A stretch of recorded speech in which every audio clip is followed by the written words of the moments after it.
हे प्रभु आपकी वचन की गहरे चीजों को प्रभु आप प्रकट कीजिए खुदावंद, आपकी लोगों के अनुपस्थित के लिए खुदावंद मेरी प्रभु अगुवाई आप करेंगे, टीम की नियंत्रण आप गॉड के हो ऐसा अनुग्रह करें।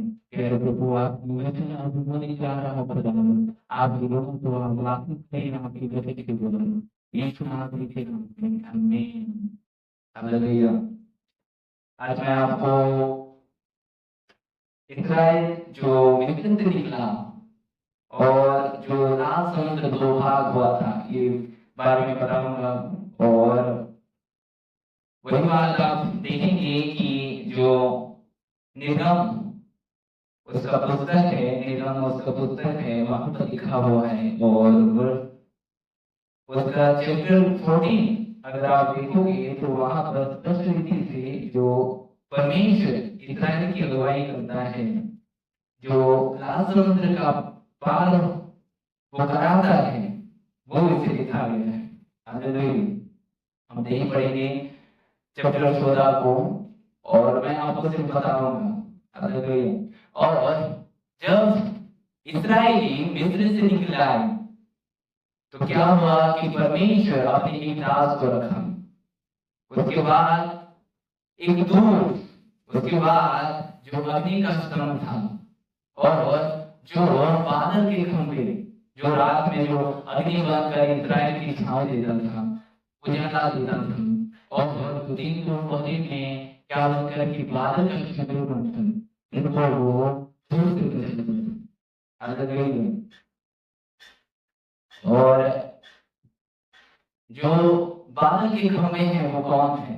वो प्रभु यीशु मसीह है, जो थोड़ी देर पहले हमने गीत गाया था, जो बादल के खंभे तुझे आराधना, मेरे साथी तुझे आराधना, बादल के खंभे तुझे आराधना, मेरे साथी तुझे आराधना, जीवन जल तुझे आराधना, मेरे चरवाहा तुझे आराधना, जीवन जल तुझे आराधना, मेरे चरवाहा तुझे आराधना। जो बादल का खंभा है कौन है? वो है प्रभु यीशु मसीह। पता है जब इस्राएली मिस्र में हुआ, जो मिस्र को पाप की एक उदाहरण के तौर से उदाहरण में देखा जाता है, वहां पर परमेश्वर ने इस्राएल को अपने याद में लिया और जो वाचा वो अब्राहम से मानता था, जो वाचा उसके पुत्र इसहाक से मानता था, जो वाचा इसके पुत्र इस्राएल को मानता था, वो अपने दास एक नबी को लेकर उनको वो मिस्र देश से छुड़ाने के लिए निकल पड़ा। हालेलुया। जब लाल समुद्र, जब समुद्र के पार आए, तब परमेश्वर ने अपने खंभे, जो बादल के खंभे थे, जो अग्नि के खंभे थे, जो एक दूर था और प्रभु यीशु मसीह का एक नाम, उनको वो समुद्र के पार उद्देश्य है। हालेलुया। जब पाप से हमारे छुटकारा हो गया है प्रभु यीशु मसीह के लहू के द्वारा, एक बात मैं बताना चाहता हूँ कि आपको प्रभु यीशु मसीह के लहू के द्वारा हम पापों से रिहाई पा चुके हैं, लेकिन उन पापों को छुड़ाने परमेश्वर हमें भी कार्य कर रहा है कि हम पाप की लालसा में ना रहें। जो मिस्र में इस्राएली थे उनका दशा कैसे, वे उनके गुलाम बने रहते थे और जो काम काज उनको वो बहुत देते थे और उनको मनाते थे, पीटते थे, एक कारागार में एक बंदी की तरह रखते थे, जो दास थे, जो गुलाम थे। और जो वहां पर परमेश्वर ने इस्राएल को छुड़ाने के लिए क्या किया कि आपने एक नबी को भेजा। पता है जो उनका राजा था, जो का राजा, उनका हृदय परमेश्वर से करीब था, वो बहुत चमत्कार देखे परमेश्वर ने 10 चमत्कार किए, 10 महामारी को भेजी, फिर भी क्या हुआ? फारो के ठिकाने नहीं आया। जब अंतिम उसका खुद का बेटा मर गया, तब वो क्या बोलता है कि जाओ तुम अपने परमेश्वर की देवभूमि बलि चढ़ाओ। हालेलुया। जब कई बार ऐसा होता है, जब परमेश्वर हमें कुछ करना चाहता है हमारे जीवन पर, वो विपत्ति इसलिए आने देता है कि हम नम्र बने, हमारा हृदय बहुत कठिन हो जाता है और हम एक बार तो परमेश्वर को कबूल कर लेते हैं अपने जीवन पर, फिर से हमारा हृदय जब कठिन हो जाता है तो काय का परमेश्वर, वो परमेश्वर सच्चा नहीं है, वो परमेश्वर झूठा है। हालेलुया। क्या हमारा परमेश्वर बड़ा नहीं होते? पता है जो मिस्र के गुनेगारी के लोग थे वो क्या किए, जो मूसा था उसके आगे अपना लाठी भी रख दी, लेकिन जब मूसा का लाठी उनके सब सांपों को कर गया कि खा लिया। हालेलुया। तो परमेश्वर जो समुद्र से कैसे निकाला इस्राएल को, मैं आज ये आपको बताऊंगा कि परमेश्वर जो समुद्र था उस समुद्र से इस्राएल को कैसे निकाला। वो अपने दास को भेजा, वो अपने अग्नि का खंभ और जो बादल का खंभ था उस पर रखा और एक दूत, ये तीन और परमेश्वर इन सबों को लेकर मूसा क्या कहता है, परमेश्वर को दुहाई देता है, प्रभु कैसा हो क्या करेंगे, समुद्र आगे के सामने है, हम क्या करेंगे। परमेश्वर कहता है मेरी दुहाई क्यों तू देता है, अपनी जो लाठी है उसको मार समुद्र में, तो समुद्र दो भाग हो गया। की पुस्तक में ये लिखा है कि समुद्र की तुलना से संसार को दिया गया, यानी जब हम संसार में रूप समुद्र में रहते हैं तो संकीर्ण पद जो प्रभु यीशु मसीह है, परमेश्वर ने कहा कि जो संकीर्ण पद में जाकर छुटा रास्ता में जाता है वो क्या होता है कि मेरी राहों पर चलता है। और बहुत लोग रहते हैं जो अच्छे जो बड़ा वाला रास्ता है उस रास्ते में जाते हैं। जब समुद्र दो भाग हुआ था वो संकीर्ण पद था और वहां पर परमेश्वर अपने लोगों को अगुवाई करता था और अपने दास के द्वारा और प्रभु यीशु मसीह और एक दूत के द्वारा उनका अगुवाई कर रहा है। और जब इस्राएली लोगों को देखे, उनके जो संग सामंत है उनको देखे, वे लोग चिल्ला उठे, वे लोग घबरा गए, लेकिन मूसा ने उनको सांत्वना दी और कहा परमेश्वर आज तुम्हारे लिए एक बड़ा काम करने वाला है, तो उनके ऊपर क्या बांधो, उनके ऊपर विश्वास करो। कई बार ऐसा होता है कि हम विपरीत परिस्थिति में रहते हैं, कई बार हमारे जीवन पर एक कठिन परिस्थिति आता है जब शैतान उनके लोगों के द्वारा हमारे ऊपर हमला करता है, हम चिल्लाते हैं, हम डर जाते हैं और परमेश्वर की दुहाई देते हैं। जिस समय में परमेश्वर आपको एक बात बताता है कि मत डर, मैं तेरे साथ हूँ। हालेलुया। और परमेश्वर क्या करता है कि उसी अगुवाई जो अपने दास के द्वारा वो चलाता है। इस्राएल को चलाना कोई मामूली बात नहीं थी। मूसा को ये पहले प्रभु यीशु परमेश्वर के सामने 40 दिन उपवास करना पड़ा। उसके बाद मूसा को भेजा गया एक तख्त में और मूसा ने उनको अपील किया और मूसा की जो छोटी सी गलती ये हुआ कि वो क्या कर बैठा कि जो प्रतिज्ञा की देश थी उसको इस्राएल को नहीं दे पाया। उसका एक जो और एक सहकर्मी था जो मजदूर था उनको वो दे गया। हालेलुया।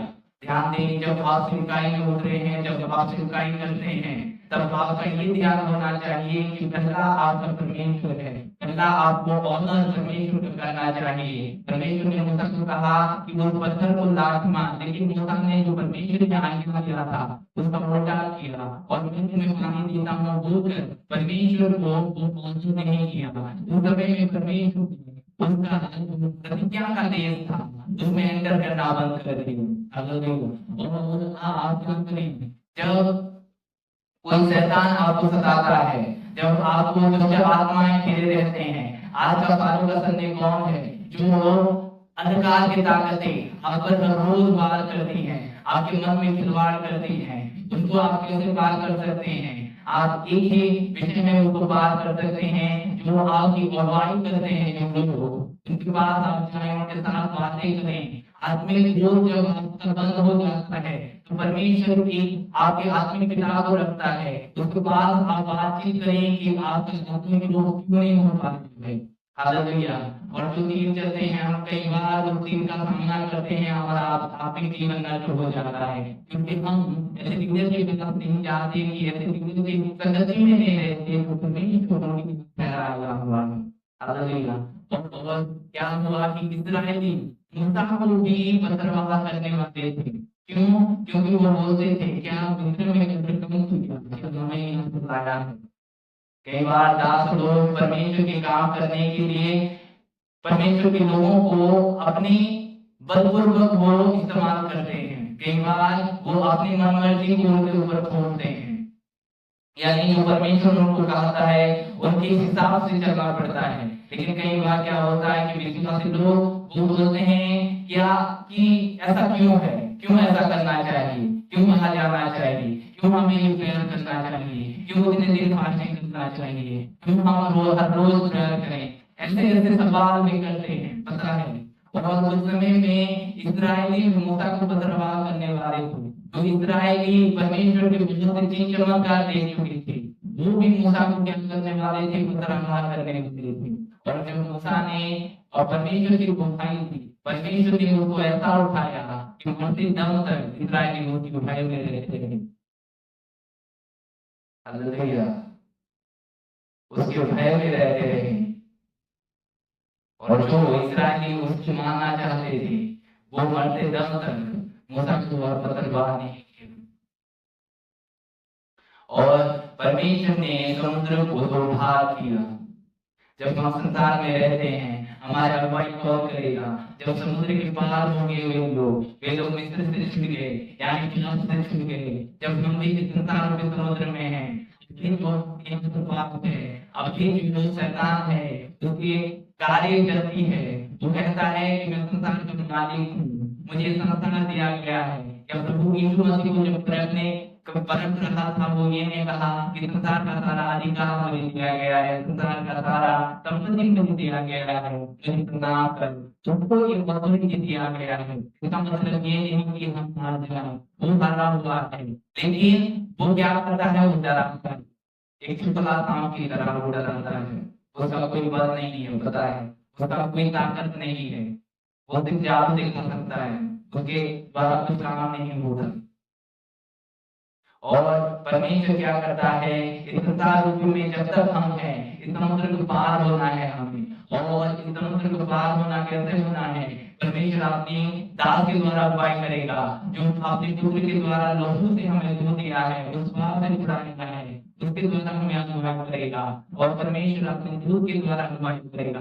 पता है मूसा के इस्राएली आगे चल रहे थे, और उसके बाद बादल के खंभे जो था उनके बीच में आ गया, और उसके बाद धूप भी उनके बीच में आ गया, और इस्राएल को मिस्री लोग हमला करने को आए, रात भर वे उनके पीछा कर रहे थे। और जब वो पार हो गए समुद्र के किनारों पे, वे सब लोग डूब मरे। यानी वे लोग खुद अपनी आंखों में देखे कि मिस्री की वजह से परमेश्वर उनकी लड़ाई कर रहा है। अगर वे लोग नाव अगर हमारे साथ है, अगर नाव का योग हमारे बीच में है, तो हमारे कुछ हो सकता है, हमारे सामने कहीं खड़ा रह सकता है, क्योंकि योग हमारा नहीं है, योग हमारा पर नहीं होगा।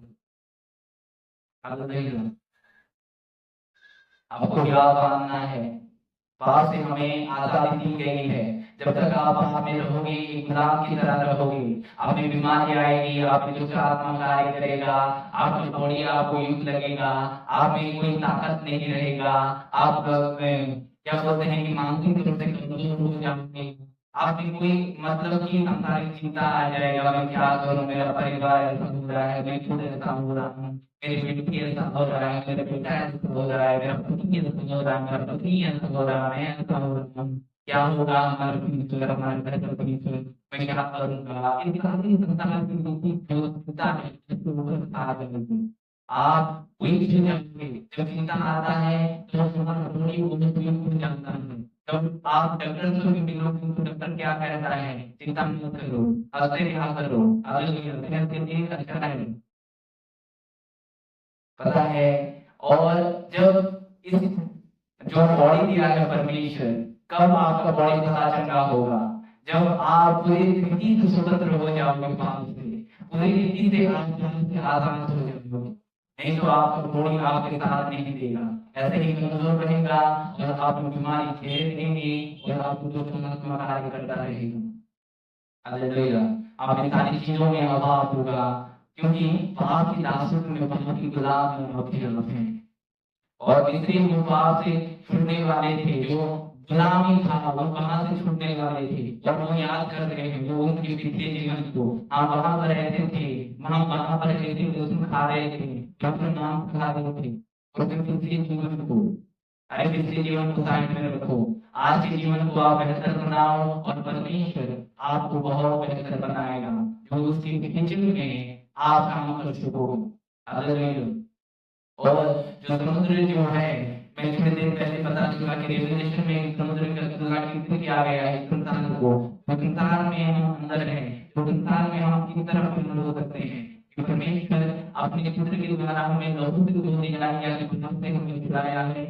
कई बार ऐसा होता है, ये सब बात है कि पाप की हमारे ऊपर हावी होता है, पाप हमारे ऊपर आता है, हमें अटैक करने की कोशिश करता है।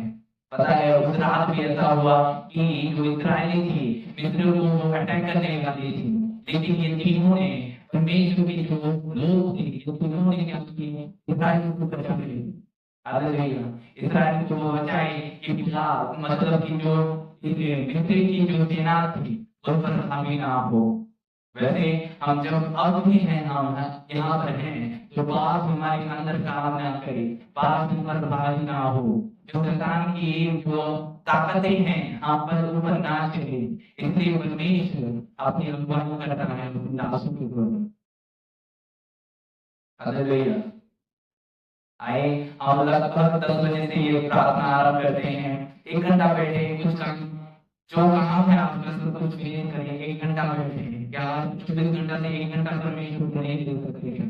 क्या क्या काम है आप, क्या बहाना करोगे हम? और आप कहोगे कि मैं परमेश्वर आके उसके समय में जाऊंगा। अब तो 1 घंटा दे नहीं पा रहे हो, लगभग हमारा प्रार्थना 1 घंटा होता है। हालेलुया। ईगो और घमंड से आप दूर रहें। परमेश्वर नम्र व्यक्ति को पसंद करता है, जो दीन व्यक्ति होते हैं वो पसंद करता है। बाइबल क्या बताता है कि जो नम्र व्यक्ति रहते हैं, जो पृथ्वी के अधिकारी हैं। हालेलुया। यानी जो इस पृथ्वी में दिया गया है, जो आने वाली पृथ्वी है, उसका भी अधिकारी होंगे लोग। और इस संसार रूपी समुद्र से आप कैसे पार हो सकोगे कि आप जो पार से है, जो हमें परमेश्वर प्रभु यीशु मसीह के लहू के द्वारा छुटकारा हमें छुड़ा है, वो पाप आप पर भारी ना हो। और जब आप इस समुद्र में पार हो जाओगे, यानी आपका जीवन जब इस समुद्र में हो जाएगा और आप परमेश्वर के करीब जाओगे और समुद्र से हम बच जाएंगे इस संसार से। हमें परमेश्वर की ओर बढ़ना है और हमें जाना है। और इस्राएली जो परमेश्वर का नीच प्रजा थी, इस्राएली क्या थे? परमेश्वर के नीच प्रजा थी। परमेश्वर कहता है कि वो मेरा प्रजा है, और वही प्रजा परमेश्वर को कई बार दोष देते थे, पता है, कई बार चिल्लाते थे। कोई कुछ कमी हो गया तो 2 दिन वो चिल्लाएंगे, हमें खाना नहीं मिला, हमें ये हो गया, हमें वो हो गया। परमेश्वर बहुत बार उनको चिल्लाया, लेकिन परमेश्वर का सबर भी टूट गया कई बार और उनको नष्ट करना पड़ा। हालेलुया। उनको नष्ट करना पड़ा और समुद्र से वे लोग इस तरह पार हुए। मैं बहुत बार ये व्याख्या कर चुका हूँ कि परमेश्वर अपने दास के द्वारा, प्रभु यीशु मसीह के द्वारा और दूत के द्वारा उनको वो बनाती, जो वादा का था, जो अभी का प्रभु इस वचन के द्वारा आप सबको आशीष